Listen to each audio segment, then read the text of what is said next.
বলছে আমি আমার বউকে বেশি ভালোবাসি। 1 নাম্বার হাদিস। 2 নাম্বার হাদিস, এটা হচ্ছে এক মজার হাদিস, মানে যতগুলো হাদিস বলবো তার মাঝে এটা একটা অসাধারণ হাদিস।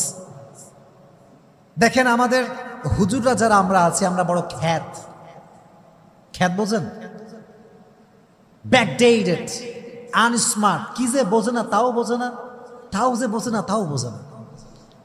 আমাদের অবস্থা হচ্ছে এইরকম।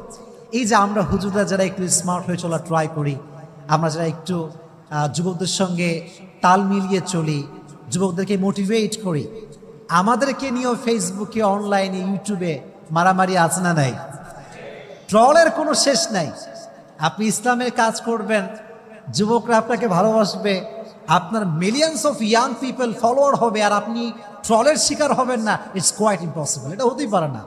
বাংলাদেশের সবচেয়েতে যাকে ট্রল করা হয়েছে সে হচ্ছে মিজানুর রহমান আজহারি, আর এখন সবচেয়ে বড় সেলিব্রিটি বাংলার যার নাম সে হচ্ছে মিজানুর রহমান আজহারি। ঠিক আছে না কথাটা প্রিয় ভাইয়েরা?